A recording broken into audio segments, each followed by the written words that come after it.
ऊपर अमीर, नीचे गरीब सहेली की छठ पूजा। छठ घाट पर खुशियों भरी चहल पहल छाई हुई थी।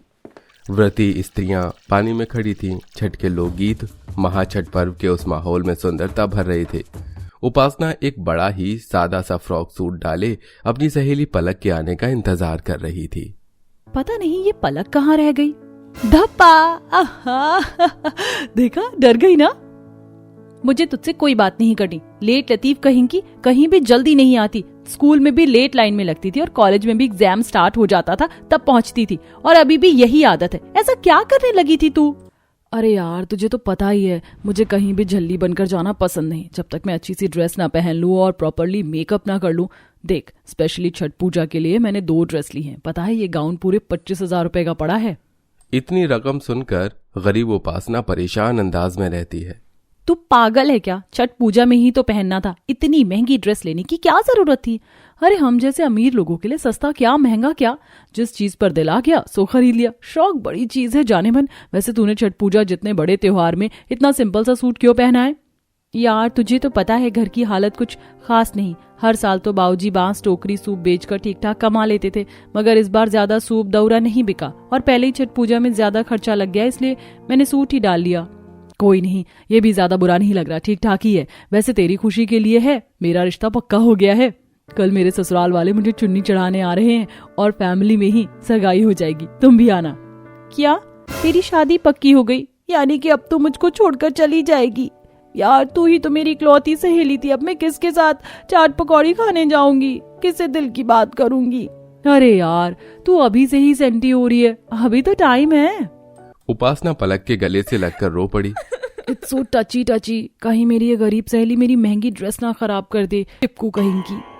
कहने को तो पलक और उपासना पक्की सहेलियां थीं, लेकिन इस दोस्ती को केवल गरीब उपासना पूरे दिल, सच्चाई, ईमानदारी से निभा रही थी। जबकि पलक, जो कि अच्छे खासे पैसे वाले घर से बिलोंग करती थी, उसके लिए गरीब उपासना की दोस्ती अपना फायदा करने से ज्यादा कुछ भी नहीं।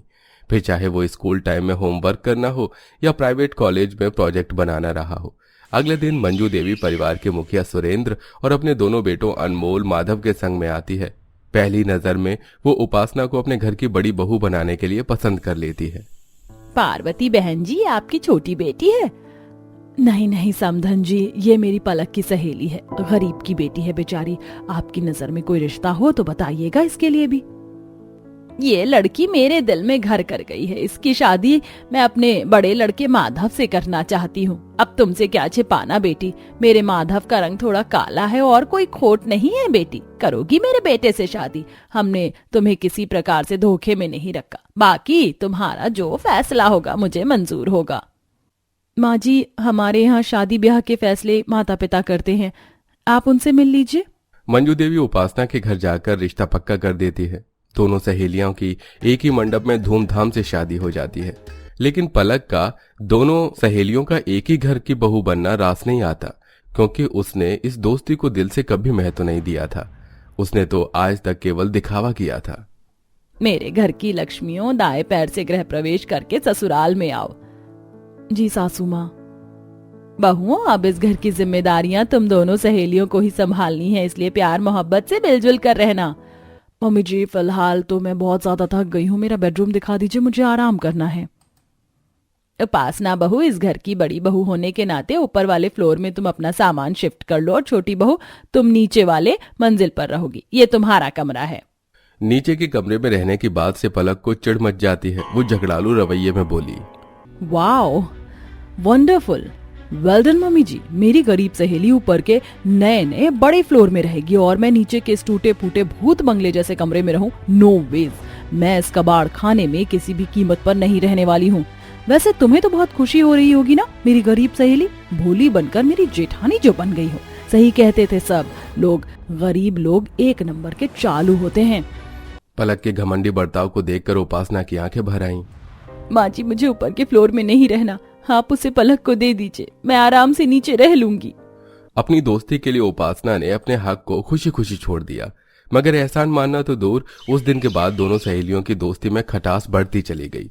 घर की साफ सफाई से लेकर झाड़ू पोछा, बर्तन, कपड़े, खाना पीना बनाना, सारा जिम्मा उपासना के सिर पर पड़ गया।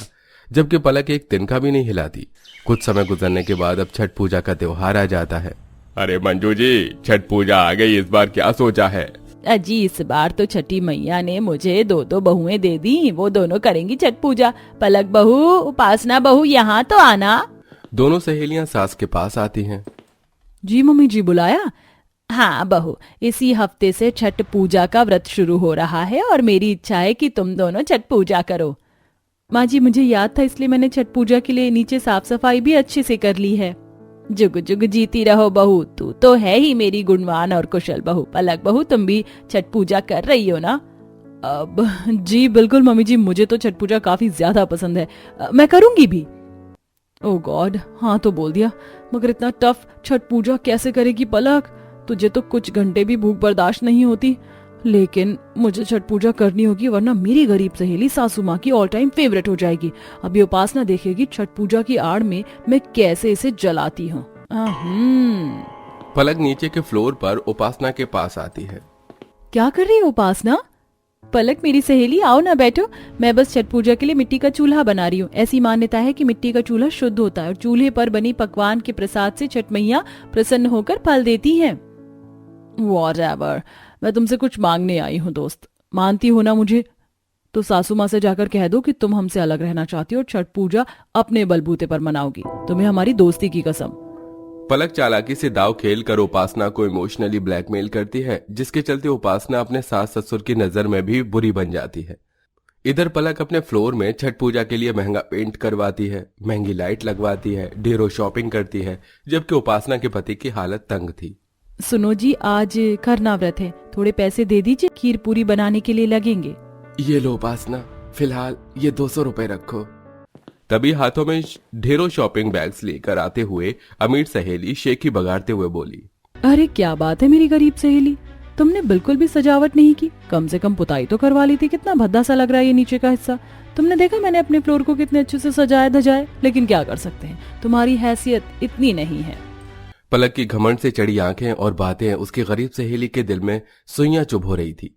किसी तरह सादी रोटी और गुड़ की खीर से उपासना ने खुरदरी जमीन में खरना किया, जबकि पलक ने अपने फ्लोर पर दूध से चमचमाती टाइल वाले फर्श में खरना किया। साथ ही उसने छठ पूजा के लिए छत पर पानी का टब मंगाया हुआ था, डीजे लगवाया था और काफी सजावट की थी। चांदी का सूप, टोकरा, फल, ठेकुआ और पकवानों से सजा हुआ था। वो खुद भी ब्यूटी पार्लर से सज संवर कर आई थी। इधर उपासना पहले छठ के दिन बाजार में बांस के टोकरी, सूप बेच रही थी। निर्जल महाछठ व्रत में लोगों को आवाज लगाकर उसका गला सूख गया था। उसने थोड़ा बहुत फल फलार खरीदा और टोकरी तैयार करके ऊपर वाले फ्लोर पर चली आई तो पलक ने भगा दिया। तुम यहाँ क्या करने आई उपासना? दिखता नहीं मैं छठ पूजा बना रही हूँ, तुम जाकर नीचे छठ पूजा करो। पर पलक, नीचे से सूर्य भगवान दिखाई नहीं देंगे, बस थोड़ी देर की बात है, मैं अर्घ देकर चली जाऊंगी। बात को समझो ना, नीचे पोखर बनाना पड़ेगा। हाँ तो मैं क्या करूँ, मुझे छठ पूजा की रील्स बनानी है और मैं नहीं चाहती कि तुम्हारी गरीब सी शक्ल आए। तिरस्कार के साथ उपासना नम आंखें लिए नीचे आकर सब बताती है। दोनों पति पत्नी मिलकर आंगन में पोखर बनाते हैं और उपासना ने पूरी श्रद्धा भक्ति से छठ पूजा की। छठी मैया, मैं नहीं जानती मेरे छठ व्रत का फल, मैं केवल इतना चाहती हूँ कि मेरी पहले वाली सहेली मुझे मिल जाए। माँ जी, बाऊ जी, सब कोई एक साथ मिलजुल कर रहें। इस तरह शाम वाली छठ पूजा बीत गई, मगर पलक के भूख बर्दाश्त नहीं हुई और आधी रात को उसने चोरी छुपे खा लिया। आप जाकर जान में जान आइए, भूखे पेट तो मेरी जान ही निकल गई थी। पलक के इस भूल चूक का फल उसके पति को भोगना पड़ा। उसी दिन उसका बुरी तरह से एक्सीडेंट हो गया, पूरा परिवार अस्पताल में था।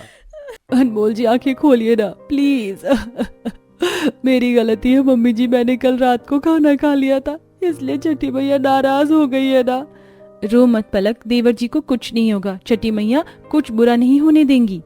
उपासना घर लौट कर आई और आंचल फैलाकर सूर्य को निहारते हुए विनती करने लगी। छठी मैया, मैं विनती करती हूँ मेरी सहेली का सुहाग बना रहे, देवर जी को ठीक कर दो, मैं जिंदगी भर अखंड छठ व्रत रखूंगी। और अनमोल की जान बच गई। अंत में पलक ने सबको खुद से सच्चाई बताई। उपासना, मैं बहुत शर्मिंदा हूँ, मुझे माफ कर दो, मैं तो तुम्हारी दोस्ती के काबिल भी नहीं हूँ। तुमने सिर्फ खुशी देना जाना और मैंने छीनना और लेना, लेकिन अब मैं भी दिल से दोस्ती निभाऊंगी। आखिरकार दोनों सहेलियों के बीच के रंजो गम मिट गए और अगले साल से दोनों ने एक साथ खुशी खुशी धूमधाम से छठ पूजा मनाई।